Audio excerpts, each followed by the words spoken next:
Welcome back to Extra Holiday Games. I'm Extra Holiday and going back into the level. Because, I mean, how else are we going to beat it? Can't beat it from outside the level. Also, yeah, I guess that probably gives away that this is a new batch. It is. It's also been quite a while since I recorded because stuff happened. That's all I'm willing to say. But there is more stuff happening. Why did I run into it? More stuff happening the day I'm recording this, which will be the day. Actually, yeah, this episode comes out the same day, but the thing will already have it. I'm doing a special stream where I'm starting a Shining Pearl Nuzlocke, but it's not a normal Nuzlocke, it's a ramp lock, and I'm just remembering that I talked about this in the Minecraft playthrough, so you can check that out for more details. But yeah, basically the idea is that it's a Nuzlocke, but it gets harder each time I beat a gym without losing a Pokemon. So it's a pretty neat idea, if I do say so myself. Okay, I was gonna try and land back on the platform, but that didn't work. So yeah, that's what's happening, or what happened this morning as of this video going live. And it will be happening again in the future because, of course, you're not going to beat a Nuzlocke in one stream. Though that makes me wonder, are there Nuzlocke speedruns? I guess most speedruns are probably Nuzlocks, technically. Because you're trying to... It takes time to catch Pokemon. That was good. It takes time to catch Pokemon. And it takes time to train Pokemon. And it takes time to die. So you're probably not wanting to do a whole lot of any of those in a speed run. So I guess technically a lot of speed runs could be Nuzlocks as well.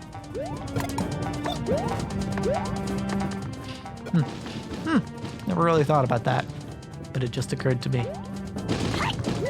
It's a little bit of overlap there. Oh, hold on. Wait for it. There it is. I missed. I missed. Wonderful.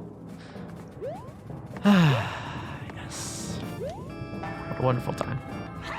And I'm excited because as of the recording of this, I'm like less than an hour away from starting that stream. So that first one should be good. I actually put a lot of work into a layout for this one. I don't generally put a ton of work into my layouts, but for this one, fuck, I did.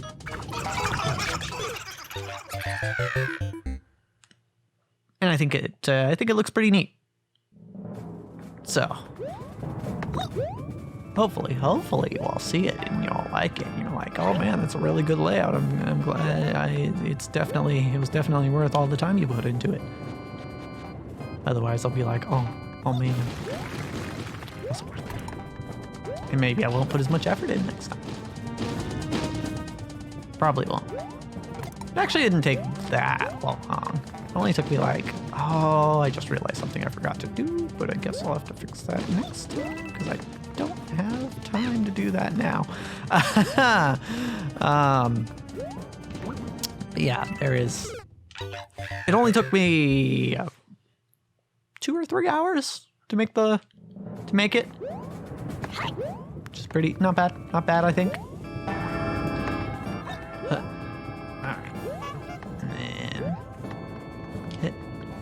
Yeah, I feel good. I feel good. It's the first time I've made a layout for stream that wasn't just like, okay, I'm gonna put this here and put that there, and just basically layering the different sources on top of each other.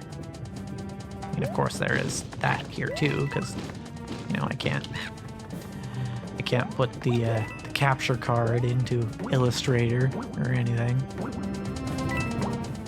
So I have to throw the game footage on top of the layout, but you know. It's whatever. Also, I found out this weird thing. If you've ever worked with like Photoshop or even Paint or basically anything that allows you to adjust the size of things, PowerPoint too,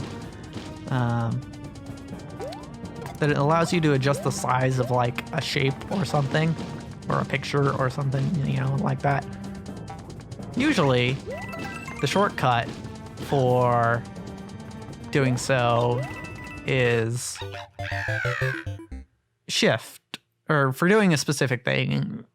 The shortcut for being able to adjust it without changing the proportions of the shape, like the ratio of height to width or whatever.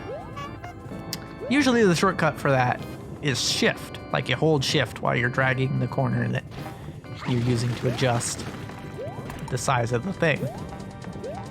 I just found out that in Streamlabs, it's the opposite. Streamlabs OBS specifically.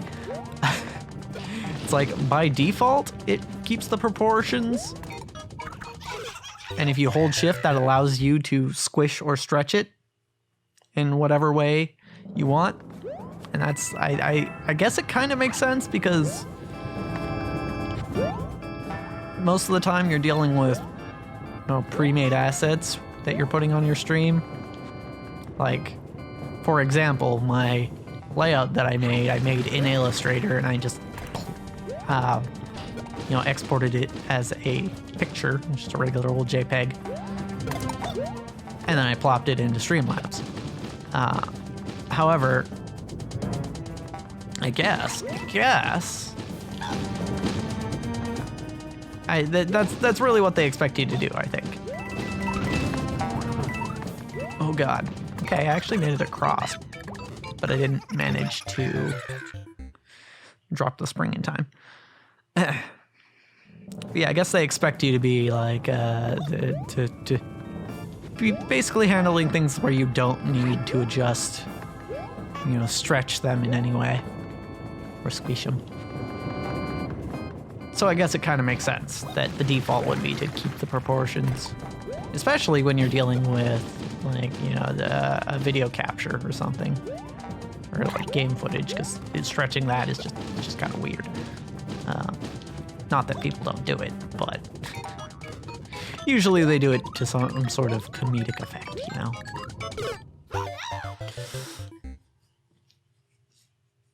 So, ultimately what I'm saying is I learned a thing. It was just my instinct to hold Shift while I was trying to adjust the thing. And then I realized, like, wait a minute, it's still squishing and stretching while I'm doing that. Luckily, while I was adjusting it, there was the layout I had, I made a specific box for the game footage to go in, and that's what I was trying to adjust the size of. I made a specific box for the game footage to go in, so I knew exactly what size it needed to be, and like it was outlined what I needed. But it was definitely a learning experience, and you know what? I welcome those. I welcome those things that I still don't feel like I'm the best streamer out there. I mean, it kind of makes sense. I've only been doing it for a couple months, so. But, okay, not what I was expecting. Yeah, some part of me was like, I feel like I should have known that. But really, how would I? How would I have known that? It's not like there was any drastic consequence to it or anything. It's just, it took me an extra second to figure it out. So it's whatever. You know, whenever I can learn something about streaming or making videos or stuff, I'm pretty much always up for it. Because I want to make good stuff. And the more you know, the better stuff you can make, generally. But I guess there is a chance you would know too much. to make good stuff. And I guess that would be like if you knew so much that you just felt like you had too many options. You're like, oh, I don't know what to do, and then you just ended up either like rushing it or not making anything at all. Or maybe, I don't know. I definitely don't feel like I'm at that point yet, so I think we're okay. There's still stuff that I haven't figured out how to do, but I want to figure out. Like even specifically for this upcoming ramp lock, which is what I'm calling it. Even for the ramp lock, like I left a little space in the layout so that I could put chat on screen, but I don't know how to do that. So I'm gonna have to figure that out. It's probably not gonna happen in the first stream. The first stream is gonna be shorter than usual just because I didn't really, I don't know, schedule's been a bit wonky lately. Like I'm recording this on a day that I don't normally record, and I'm streaming on a day that I don't normally record. So, you know, time's a little weird.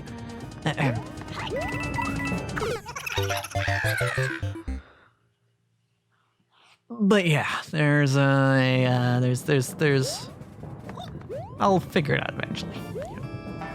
Figure it out eventually. You know, I didn't quite have time to play with it enough to figure it out before I started recording and before I start streaming, because I'm going to start streaming immediately after I'm done recording this batch. So, yeah, it is what it is. I'm not too bothered by it. Oh, come on. Bit. Okay. That worked. Fuck. Okay. Okay.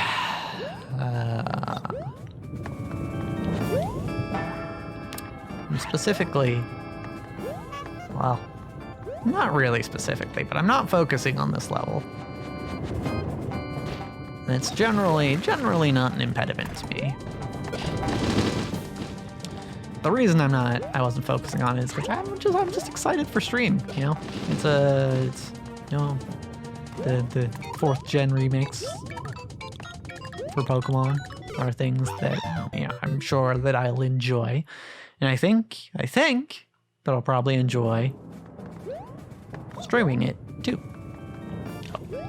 And I'm excited for my idea of the ramp lock, because I think it is a neat idea.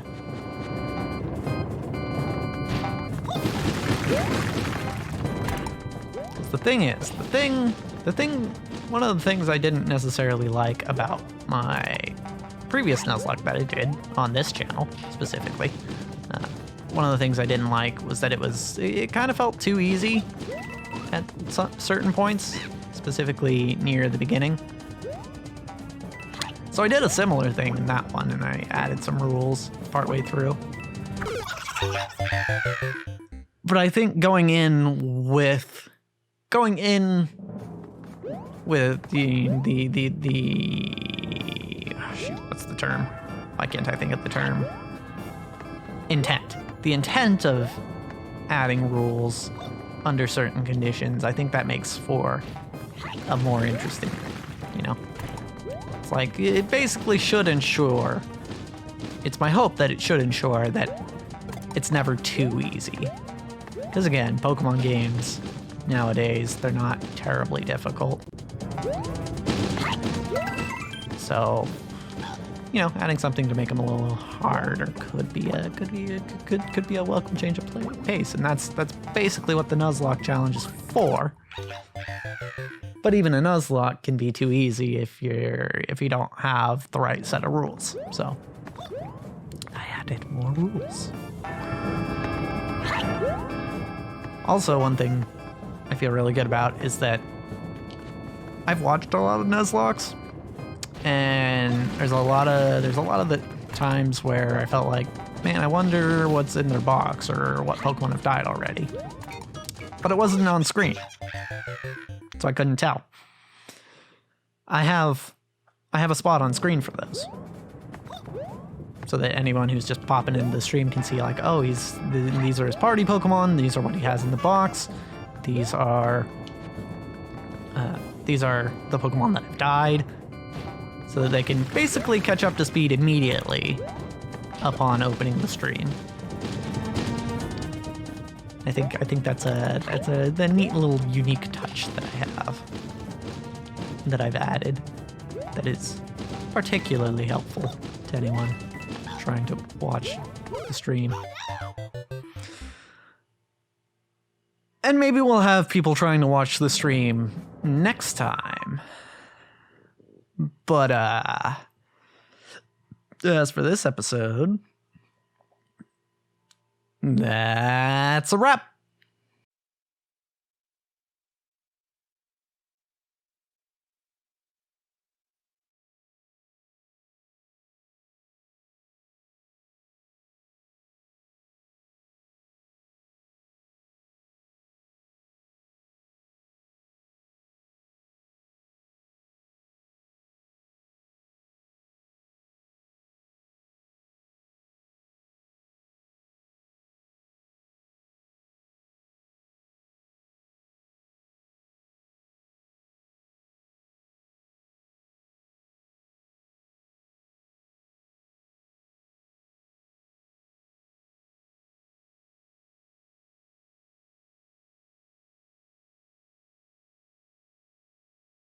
Really did put myself on a tight schedule, didn't I?